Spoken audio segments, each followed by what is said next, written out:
कार्यकर्ताओं को राहुल जी की जो विचारधारा है वो इतनी पसंद आ रही है कि आज कांग्रेस का कार्यकर्ता लोकल लेवल पे ना होने के बावजूद भी पब्लिक में एक उत्साह है कि यहाँ से कांग्रेस लड़ेगी, हम उसे विजयश्री देंगे यहाँ पर। जैसा कि आप यहाँ पे आवेदक है कांग्रेस पद से, आपने अपने दावेदारी पेश किया एमएलए पद की, तो क्या कहेंगे? यहाँ पे लोगों का मानना है कि कोई पैराशूट प्रत्याशी आने वाला है, क्या आप उसका बहिष्कार करेंगे? क्या लग रहा है आपको? देखिए, मुझे पूर्ण विश्वास है कि कांग्रेस नेतृत्व हम सबके बीच में से ही कार्यकर्ताओं को अहमियत देते हुए हम लोगों में से किसी प्रत्याशी को उतारेगा, जिसमें से एक मैं भी हूं। और मैं आपको विश्वास दिलाता हूं, आपके चैनल के माध्यम से पार्टी को विश्वास दिलाता हूं, अगर पार्टी मुझे टिकट देती है तो मैं यहाँ से 100% चुनाव जीतूंगा। जैसा कि आपको पता है कि जनसंपर्क लगातार कर रहे हैं, टिकट अभी फाइनल नहीं हुआ है, प्रत्याशी घोषित नहीं हुआ है, लाखों रुपए इन्होंने जनसंपर्क में यहाँ के आवेदकों ने ये अपने खर्च कर दिए हैं। ये कोई पैराशूट प्रत्याशी आता है तो इन लोगों का, कार्यकर्ताओं का दिल टूटेगा। ये बात बिल्कुल सही है कि हम लोगों ने कांग्रेस को जिंदा करने के लिए गाँव-गाँव जाकर के प्रचार प्रसार किया है, कांग्रेस के लिए मजबूती से काम कर रहे हैं हम लोग। अगर पैराशूट प्रत्याशी आता है तो ऐसे मजबूत कार्यकर्ता का दिल टूटेगा निश्चित, और कार्यकर्ता अपने आप को ठगा सा महसूस करेगा। बताइए, जैसे कि आप लगातार जनसंपर्क कर रहे हैं कि जनता की तरफ से क्या यहाँ पे मांग आ रही है, जो कि अब तक 10 साल से लगातार भाजपा की सरकार है जिसने आज तक पूरी नहीं करी है? मैं पिछले 1.5 साल से जनता के बीच में हूँ, मैं गाँव-गाँव जा रहा हूँ, और मैं आपको विश्वास दिलाता हूँ कि जनता जो है यही चाह रही है कि यहाँ बदलाव हो और खैर से जो है कांग्रेस का प्रत्याशी जीते। और मुझे भी लोगों ने भरोसा दिया है, जिसमें पूर्व प्रधान है, बीडीसी सदस्य हैं, उन्होंने मुझे जो है वोट दिलवाने का, देने का वादा किया है, वो मेरे साथ हैं। आज तौसीर आलम जो है राष्ट्रीय सचिव यहाँ मौजूद है, पर्यवेक्षक राजपाल रावत जी मौजूद, कौशलेंद्र यादव जो है प्रभारी है वो भी यहाँ मौजूद थे। यानी कि इस तरीके से कांग्रेस के यहाँ दिग्गज नजर आए हैं। उनका क्या संदेश गया है उपचुनाव को लेकर? उपचुनाव को लेकर कांग्रेस एक उत्साहित है, इस वक्त एक उत्साह है लोगों में, कार्यकर्ता के अंदर एक जोश है। और मैं आपको बता दूं कि जो हमारे माननीय प्रभारी जी आए हुए हैं, उन्होंने यहाँ की नब्ज को टटोल लिया है और वो समझ चुके हैं कि यहाँ से कार्यकर्ता ही चुनाव जीत सकता है। तो मैं समझता हूँ कि यहाँ से जो रिपोर्ट भेजेंगे वो कार्यकर्ता के हित में भेजेंगे। गठबंधन और एनडीए गठबंधन के बीच में बहुत घमासान होने वाला है, क्या आपको लग रहा है कि इन दिग्गजों के बीच में आप इसका सामना कर पाएंगे? बिल्कुल निश्चित, मैं चुनाव जो है लड़ूंगा और जीतूंगा भी। इस बार क्या नीतियां होने वाली हैं उपचुनाव में? मेरी नीतियां ये हैं कि जैसे हमारे टप्पल के किसान भाई हैं, उनको आए दिन जो है परेशानियों का सामना करना पड़ता है, मैं उनकी समस्या के समाधान के लिए अगर मैं विधायक चुन के जाता हूं तो विधानसभा में उनकी समस्या का समाधान कराने का काम करूंगा। जैसा कि आपको पता है कि 10 साल से बीजेपी सरकार है, यहाँ पर कोई कन्या राज्य नहीं है, टप्पल पर लगातार की कतार लगी रहती है, वहाँ टप्पल पर लगातार जाम लगा रहता है, आज तक इस समस्या का निदान नहीं हुआ है। आप चुनाव जीत के आते हैं तो आपकी प्राथमिकता क्या रहेगी? सबसे मेरी प्राथमिकता, मैंने होर्डिंगों में भी अभी लिखवाया है कि मैंने जो है जाम को निकाल के लाने के लिए मैं काम करूंगा और जल्द से जल्द जो है यहाँ के बाईपास का निर्माण कराऊंगा। जैसा कि अमरदीप प्रत्याशी जो कि यहाँ पे एमएलए पद की दावेदारी इन्होंने पेश किया, इन्होंने बताया कि बीजेपी पार्टी, यहाँ पर जो कांग्रेस की जो पार्टी है, इसकी नीतियां एकदम जनता को जोड़ने वाली नीतियां हैं। और राहुल गांधी ने जो एक सिरे, भारत के एक सिरे से लेकर दूसरे सिरे तक जो पदयात्रा किया, उन्होंने देश में सभी को प्रेम की सद्भावना का संदेश दिया है। और इन्होंने बताया कि यदि मैं चुनाव जीत करके आता हूं तो मेरी जो यहाँ की जो टप्पल और खैर की जो समस्या है, जैसे कि राजकीय विद्यालय की समस्या है, कन्या राजकीय विद्यालय आज तक बीजेपी पार्टी की 10 साल से है, इसको आज तक नहीं बनवाया। जैसे कि टप्पल पर लगातार यहाँ पर वाहनों की कतार लगी रहती है, जाम की समस्या रहती है, इन समस्याओं का मैं निराकरण करूंगा। क्या नाम है आपका? वसी अहमद, मैं प्रदेश सचिव हूँ सोशल मीडिया में। जैसा कि आपको पता है, यहाँ राष्ट्रीय सचिव आए हुए थे तौकीर आलम, क्या उन्होंने जन संदेश दिया? संदेश क्या, ये तो कार्यकर्ता सम्मेलन था जी। कोई प्रत्याशी जो उपलक्ष्य में कोई ऐसा प्रोग्राम नहीं था कि प्रत्याशी यहाँ बायोडाटा दे या वो दे। कुछ नए लोगों की कांग्रेस में ज्वाइनिंग थी और उसी के उपलक्ष्य में यहाँ प्रोग्राम चला है। और कुछ कार्य जो प्रत्याशी हैं यहाँ के, उनकी नफ्स टटोलने का कार्य यहाँ पर किया गया। और उसमें सभी कांग्रेसी, जो ये आरक्षित सीट है और आरक्षित होने के नाते कांग्रेस में पिछले 30-40 साल से काफी जो दलित वर्ग के लोग लगे हुए हैं, समय समय पे अपना योगदान भी देते हैं।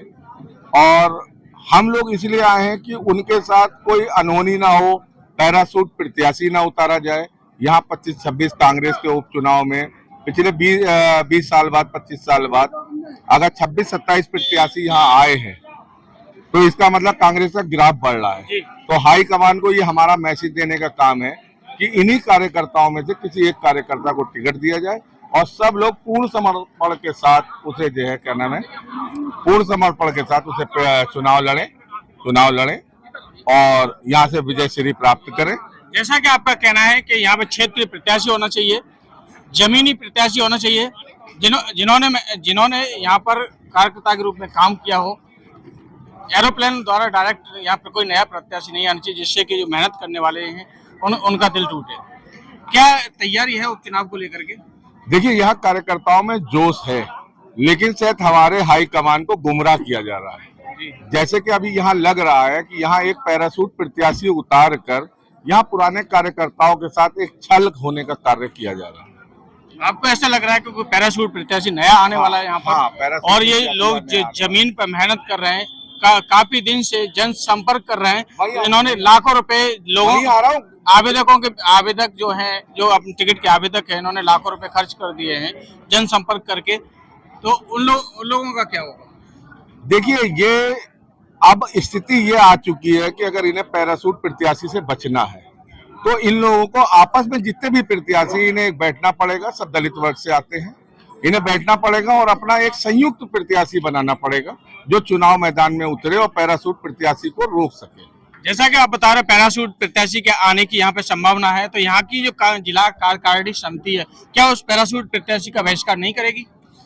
देखिए, जिला कार्यकारिणी अगर अपने आप में इतनी प्रबल होती तो काफी डिसीजन यहाँ पहले लिए जा सकते थे, क्योंकि यहाँ मैं पब्लिक में जोश देख रहा हूँ। हमारा जिला अध्यक्ष तो इस काबिल भी नहीं है कि वो यहाँ का विधानसभा अध्यक्ष भी बना दे, यहाँ का ब्लॉक अध्यक्ष भी बना दे। तो इसलिए पब्लिक में राहुल जी का क्रेज है। पब्लिक चाह रही है कि यहाँ से कांग्रेस आए, कांग्रेस लड़े, पुराने काफी कांग्रेसी हैं उनको टिकट मिले, वो लड़े। ये 26 प्रत्याशी है, ये अपनी एक ज्वाइंट मीटिंग करें और मीटिंग करने के बाद अपना एक संयुक्त प्रत्याशी बनाए और उसके पीछे सब लोग चले। आपका कहने का मतलब ये है कि जो कांग्रेस का जनाधार बढ़ रहा है वो राहुल गांधी और प्रियंका गांधी की वजह से बढ़ रहा है, कार्यकर्ताओं की वजह से नहीं बढ़ रहा है। नहीं, सम्मेलन चल रहा था, लोग टिकट का फीडबैक ले रहे थे, कुछ लोग नारेबाजी कर रहे थे, टिकट मांग रहे थे नारेबाजी के माध्यम से। उनके बारे में क्या कहेंगे जो कार्यकर्ता भी नहीं है और उन्होंने अभी तक भी नहीं किया ऐसा? नहीं, देखिए, यहाँ पर जो आए हैं उनके अंदर एक उत्साह है, प्रोग्राम को लेके उत्साह है कि काफी टाइम बाद खैर में कोई कांग्रेस का प्रोग्राम हो रहा है, राष्ट्रीय सचिव आए हुए हैं, काफी वरिष्ठ नेता आए हुए हैं। तो इसलिए ये यहाँ की पब्लिक है। कार्यकर्ता तो जो आए हैं वो अलीगढ़ से आए हैं। यहाँ पब्लिक में एक उत्साह है कि हम इस बार कांग्रेस को पंजे के चुनाव निशान पे मोहर लगाने जा रहे हैं और विजय श्री कांग्रेस को दिलाने जा रहे हैं, राहुल जी के हाथों को मजबूत करने जा रहे हैं। क्या ये फाइनल हो गया कि यहाँ पर गठबंधन, जो इंडिया गठबंधन है, वो कांग्रेस के खाते में टिकट रहेगी? देखिए, ये तो हाईकमान जाने कि कांग्रेस के खाते में रहेगी या इंडिया गठबंधन में सपा के खाते में रहेगी, लेकिन हमारे हाईकमान से डिमांड रहेगी कि कांग्रेस को दिया जाए। हाँ सर, इस बार उपचुनाव में क्या चुनावी मुद्दे रहने वाले हैं? देखिए, सबसे बड़ा मुद्दा हमारे पास नौजवान बेरोजगार। दूसरी चीज, जिस तरह से ये दिन पे दिन संविधान को खत्म करने जा रहे हैं, करने की कोशिश की बहुत जी, देश की जनता ने इन्हें जवाब दिया और पूर्ण बहुमत नहीं दिया और राहुल गांधी जैसा प्रतिपक्ष का नेता दिया। आज मोदी जी कोई काम करने से पहले 10 बार उनको सोचना पड़ता है और पहले हिटलर की तरह शासन किया था। आप सब लोग भी देख रहे हैं, आज कोई भी अगर नीति की अगर ये घोषणा करना चाहते हैं, आप स्वनीति घोषित करना, उस पर हमारे नेता जमकर उन पर सवाल पूछते हैं जी जी। और सवाल पूछने का नतीजा ये होता है कि दूसरे दिन उनकी योजना फ्लॉप हो जाती है। आपको कैसे लग रहा है कि संविधान खत्म करने वाले थे या संविधान खत्म कर सकते थे? नहीं भाई, उनके प्रत्याशियों ने बोला 400 पार दीजिए, संविधान बदल देंगे, आरक्षण खत्म कर देंगे, ये सब बातें बोली है उनके प्रत्याशियों ने। आपको तो मालूम है, आप तो प्रेस से हैं जी। उसमें उन्होंने कहा है कि आरक्षण को खत्म कर दें। सदन में कहा, मोदी जी ने कहा मैं आरक्षण इस व्यवस्था का घोर विरोधी हूँ। जी जी। जैसा कि आपको पता है 69 शिक्षक भर्ती में आरक्षण का खुला घोटाला हुआ है, जो कि पूरे भारतवर्ष में सबसे बड़ा मुद्दा बना हुआ है। जी, क्या कहेंगे आप? वो तो मुद्दा है, वो संघर्ष कर रहे हैं लड़के, और उनको जहां तक है मुझे उन्हें कोर्ट से न्याय मिलेगा। लगातार सुप्रीम कोर्ट की फर्स्ट बेंच ने दे दिया, हाई कोर्ट की सेकंड बेंच ने भी दे दिया, सुप्रीम कोर्ट मामला चला गया, बरसों से लोग नहीं, पीड़ित हैं। पीड़ित तो हैं, लेकिन ये शासन और सत्ता का दुरुपयोग तो करेंगे ही। जी जी। अब जो शिक्षक हैं, 69,000 शिक्षक जो बेरोजगार थे नौजवान, उनके पास पैसा तो है नहीं इनसे लड़ने के लिए। एक कोर्ट जीत पाते हैं, वो अगली कोर्ट में अपील कर देते हैं। जी सर। तो उनका एन केन प्रकार बेरोजगारों को बेरोजगार रखने का ध्येय है, और उनके पास सरकार का पैसा, उन्होंने अपील कर दी। अब जो 69,000 बच्चे हैं बेचारे, आपस में अपनी जेब खर्च का पैसा काट काट के चंदा कर करा के वो कोर्ट फिर पहुंचते हैं, और लड़ाई में उन्हें जीत मिलती है। जैसा कि उत्तर प्रदेश में लगातार भर्तियों का पेपर लीक हुआ, आप ये सरकार की विफलता मानते हैं या प्रशासन की विफलता मानते हैं? ये सीधी सीधी सरकार की विफलता है, और सरकार की विफलता ही नहीं है। मुझे कहने में कोई संकोच नहीं होगा कि सरकार खूब जानबूझकर पेपर लीक कराती थी ताकि बच्चे परीक्षा ना दे सके, रिजल्ट ना आए उनका, और परीक्षा देते, रिजल्ट आते, बच्चे उत्तीर्ण होते तो उन्हें नौकरी देनी पड़ती। इसलिए परीक्षा पेपर लीक के नाम पर रद्द कर दी और परीक्षा कैंसिल कर दी, दोबारा उसका नाम नहीं लिया।